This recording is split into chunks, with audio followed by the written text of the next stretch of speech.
Welcome to Connect Canyons, a podcast about learning and teaching in Utah's newest and fifth largest school district.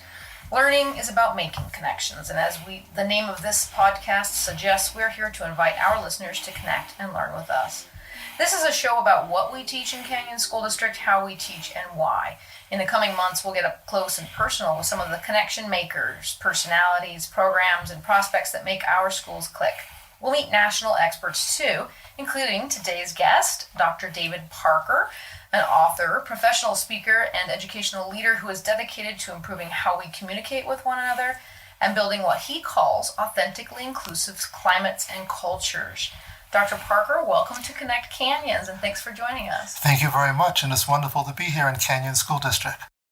I read up a little bit about your history. It sounds like you've got some educational background in social work, education and educational leadership, professional sign language, right? Interpreter? Yes. Yeah.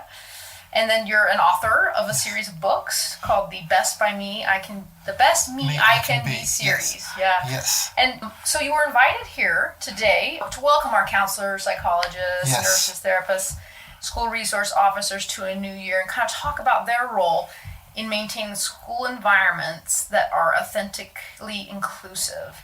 Yes. Help me understand how you define inclusion. What is authentic inclusion?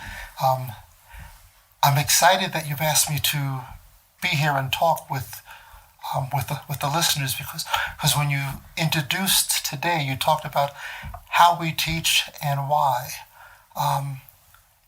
To be able to teach, we need to have relationships with our students. And to be able to teach, we need to have relationships with the families in which they come from. And authentic inclusion is intentionally creating a space, our classrooms, our schools, our district, where each and every person is accepted, celebrated, and intentional behavior goes into making sure people are validated, as opposed to just lip service. So we say something and then we put action to our words. So it's not just everyone is welcome here, but not you, because it's not the right day of the week or something like that. So making sure that our belief and our behaviors are aligned is what's meant by authentic inclusion. Yeah, so you use the word intentional, right? Yes. So because you would think this kind of thing would just come second nature, but it doesn't necessarily, right? No, it does not. A theme throughout the workshops that I did today, and talking with the teachers and the wellness staff and the SROs, the school resource officers, as well as the psychologists. In each of those workshops, they talked about how being exclusionary is the easy way to go. There's a lot less work in that. If I just interact with people that I already know, if I just interact with people that look like me, dress like me, worship the same way I do, that's easy to do that. So we have to intentionally make some changes in our behavior if we want to create a space where everyone feels included and accepted. And so what were some of the common things that you hit on today with our counselors and psychologists? How do you go about, being intentional? I mean, it's much easier said than actually put into practice, but intentional in the sense of the words that I use when I'm talking to students. Am I listening to my students, or am I listening to just to hear their voice, or am I listening to understand where they're coming from? Those are two different actions, because when I'm listening to understand, I'm looking at the student. I'm acknowledging the student with a nod of the head, similar to how you're doing now as we're talking. You can't see that me at home, but she's nodding her head to let me know she's listening. She's listening for understanding. You're not glancing out the window. You're not glancing at your watch, etc. Children, young adults pick up on that. We all do, but they pick up on that tremendously. It lets them know if you matter. Everyone wants to matter to someone. They want to matter to the folks in their school, the counselor, the social worker, the school resource officer, my teachers, the principal, etc. I want to know that they see me. And when I listen for understanding, the student has my full attention. And I am not evaluating what they're saying or putting my own meaning to it or negating their experience. So when a student comes to, let's say, a counselor or a social worker and says, XYZ happened to me, the counselor or social worker will respond to that student about to find out how they're feeling and doing with that which happened, as opposed to saying, really? Did that really happen? This is a nice school. I don't think anybody would do or say something like that. That negates the child's experience and negates the child their feeling of self-worth. So an inclusive school makes everyone feel important and valuable. And I think that's probably good advice for parents as well, right? I mean, oftentimes as a parent, there have been times when I haven't probably been fully present for my children or really listened to what they were saying. Mm-hmm. And parents have a crazy life. At any given minute, at any given moment, you're like 18 different people in one situation.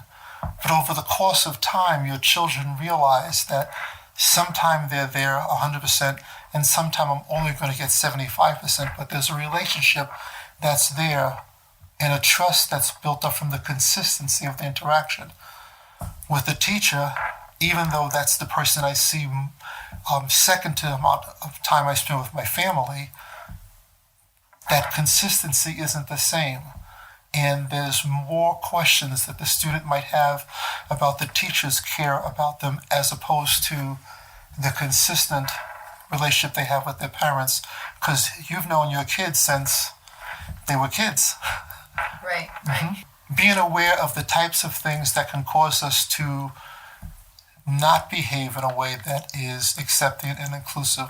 Stress is one of those areas that will cause the most caring, compassionate person to look and act and behave as if they're not present. So ways to reduce stress. For people that don't feel appreciated in their work, that low self-worth that they have from their workplace is another way that shows up in how they interact with students. Having nebulous goals and leaving too many areas of subjective interpretation allows for more behavior that could result in not making an inclusive space. So developing a culture within a school and a district where the teachers and the support staff and the wellness people feel valued and appreciated, not just with a cupcake every couple of months, but some real tangible ways of letting people know the good job that they're making, the impact that they're having on the students, on the families, on the district as a whole. That goes a long way in doing that. Giving people an opportunity to talk and have conversations about the difficult things that take place in each school or throughout the district.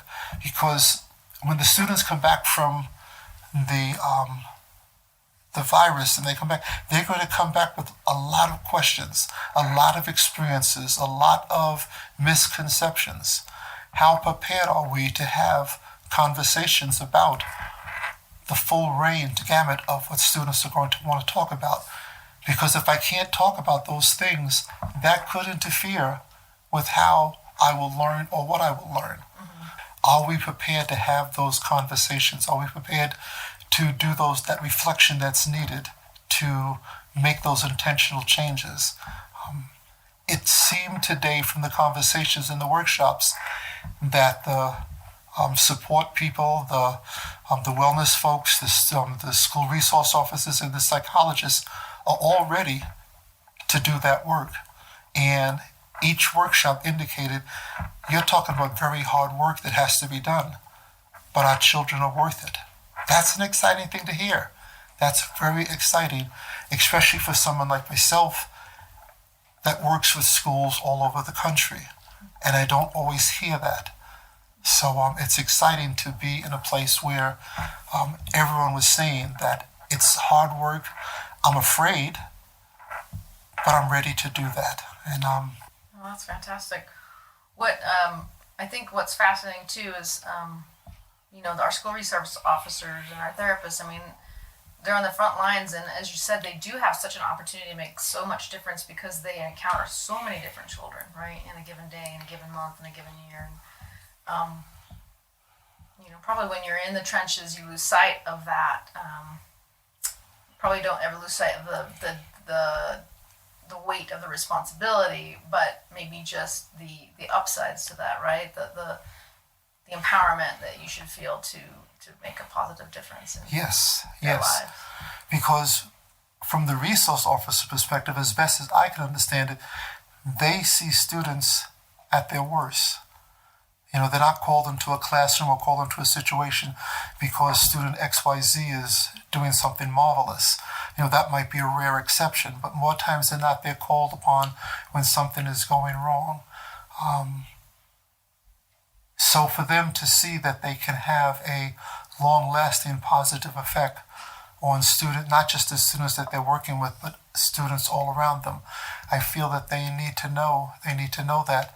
At the same time, I feel that they need to know that sometimes they get dealt an unfair hand because, and I'm not talking about this district because I don't know as much about the school resource officer relationship with the classroom teacher, but in some districts, the school resource officer becomes a pseudo-disciplinarian. So when the teacher is unable to manage an individual or a group of individuals in a class, they call upon the school resource officer, and that person becomes a disciplinarian in the class or the school, which is not a law enforcement issue, but what it does for the child, it gives them a negative interaction with law enforcement. And too much research has indicated that the more contacts young people have in situations like that, it increases the chances of them having a long-standing relationship with the law enforcement, such as the detention centers we have here in Utah for youth that are basically incarcerated. So it begins in our schools in many cases. Mm-hmm. Yeah, I know we look to them as valuable partners in keeping our schools, safe, welcoming, and prepared. And I think they're sort of an abiding presence in the hallways, from elementary school on up. And I think that they are in a position to establish meaningful relationships with our students, and I think many of them are very valuable role models. Mm-hmm. Yes. Any parting thoughts or words of advice that you might have for teachers and counselors and parents as we sort of begin what is going to be a very challenging year? Don't shy away from those necessary, needed conversations. Those conversations about where I as a district fell short in regard to responding to all the children when this crisis with the pandemic began. Don't shy away from the conversations where all children aren't being treated in an equal and fair way. They may not even be aware that they're doing something or saying something that is hurtful. But if we continue to be silent and continue not to have the conversations that are challenging, but it makes me stronger in character and therefore stronger as an educator, we're not really going to be there 100% for our students. And that's for all the students across the board, because you don't need to just have conversations of equity with minority students. That's a conversation for every person to be involved in, because all of us make up the community. And we have to decide what type of community we want to live in, what type of community we want to go to school in, worship in, etc. And we need to have those conversations. That's one of the things our superintendent has been saying, that we need to get comfortable with the uncomfortable. Yes. And Yes. Is there a way that as an individual, you should go about having those conversations? I mean, Look at the conversation from a point of growth, an invitation to grow. When I started to learn to ride a bicycle, a two-wheeler, when I was younger, I ran into fences, cars, fell so many times, we had to get a new fender put on the bicycle. There's pain in that. Yeah. But now, some 10 million years later, I still can hop on a bicycle and ride it without any difficulty. It's basically the same thing.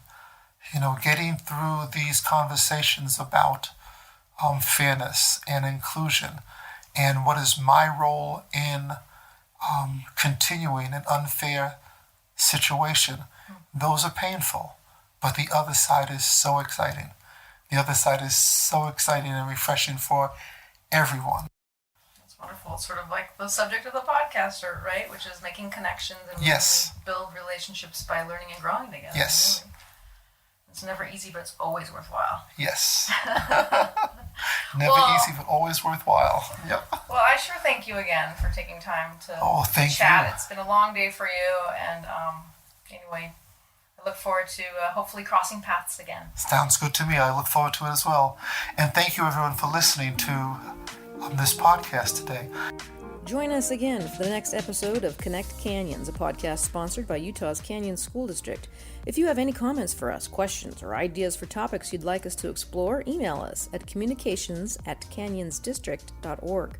You can also follow us on Twitter at Canyon. Please be sure to share it with a friend. I'm Kirsten Stewart, and this is Canyons School District.